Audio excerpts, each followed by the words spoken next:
안녕하세요. 보육플러스의 변미희 교수입니다. 어린이집 아동학대 판례 10번째 시간입니다.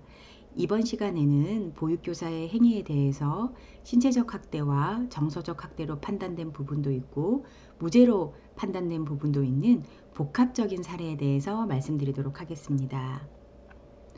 판례 개요를 살펴보면 1심은 2019년 10월에 선고하였고 2심은 2020년 4월에 선고하였으며 1심과 2심의 판결 내용이 동일합니다. 발생한 지역은 서울이고 학대 행위자는 보육교사이며 피해 아동은 만 2세입니다. 법원에서는 보육교사의 행위에 대해 신체학대와 정서학대로 판단된 부분도 있고 무죄로 판단된 부분도 있습니다. 신체학대와 정서적 학대로 판단된 부분에 대하여 벌금 700만 원을 선고하였습니다. 먼저 신체학대로 판단된 부분에 대해서 말씀드리겠습니다. 보육교사는 피해 아동이 뛰지 말라는 지시에 잘 따르지 않는다는 이유로 양손으로 피해 아동의 양손을 강하게 잡고 엉덩이를 때리고 계속해서 피해 아동의 양팔을 강하게 잡는 행위를 했고 피해 아동을 잡고 힘으로 눌러 넘어뜨리는 행위도 했습니다. 이러한 행위에 대해서 법원에서는 신체적 학대로 판단하였습니다. 두 번째로 정서적 학대로 판단된 행위에 대해서 말씀드리겠습니다.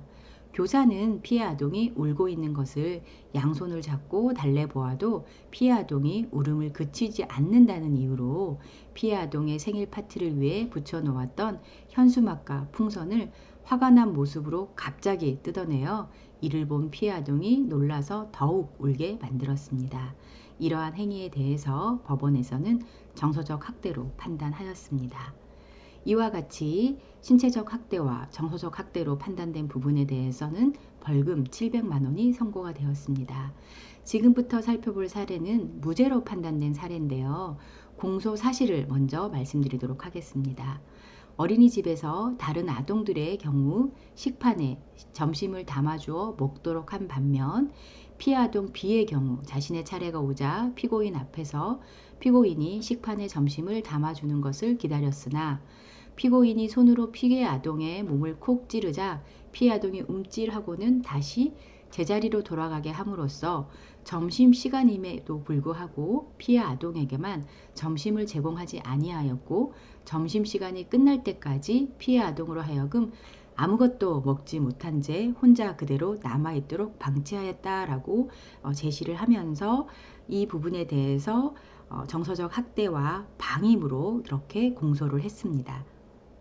이러한 공소 사실에 대해서 법원에서는 다음과 같은 이유를 들어서 무죄로 판단을 했는데요. 구체적으로 말씀을 드리겠습니다. 첫 번째로 아동이 식사를 거부하는 이유로는 아동의 당시 심리적인 상태와 상황 등 다양한 원인이 있을 수 있고 이에 대한 대응도 아동의 당시 상태와 기질 등에 따라 다양한 방법으로 이루어질 수 있으며 피해 아동은 만 2세로서 식사 의사가 수시로 바뀔 수 있으므로 식사를 거부하는 피해 아동에게 피고인이 식사를 제공하지 않았다고 하여 그 부분만을 떼어내어 피고인이 아동을 학대하였다고 단정하기는 어렵다라고 명시를 하고 있고요. 두 번째로 교사가 피해 아동에게 식사를 제공하려고 하였으나 피해 아동이 고개를 가로저으며 식사를 거부했다고 명시를 하고 있습니다. 세 번째는 점심 식사는 제공하지 않았지만 낮잠 시간 이후에 제공되는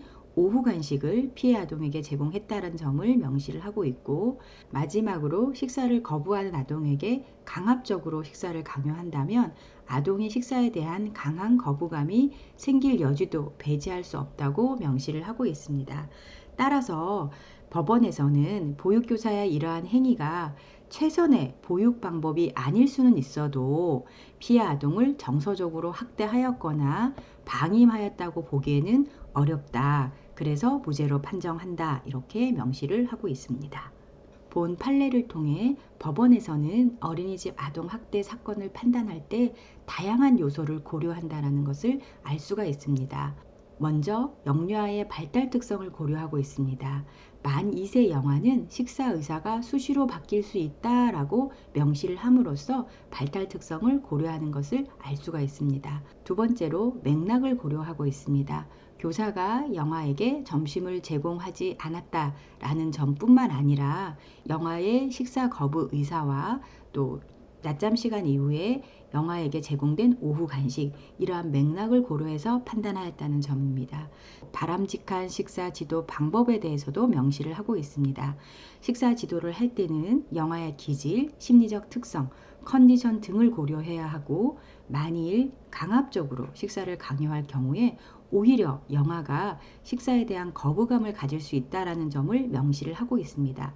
따라서 교사가 영아에게 점심 식사를 제공하지 않은 것이 학대나 방임이라기보다는 영아의 특성을 고려한 지도였다라고 이야기를 하고 있습니다.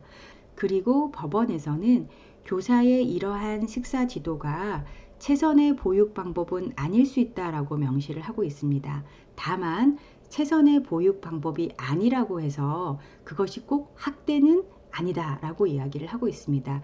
교사의 식사 지도 방법이 보육적인 측면에서는 아쉬운 면이 있을 수 있지만 그렇다고 해서 학대로 판정할 수는 없다라는 내용이라고 생각하시면 될 것 같습니다. 본 판례의 내용이 도움이 되셨기를 바랍니다. 감사합니다.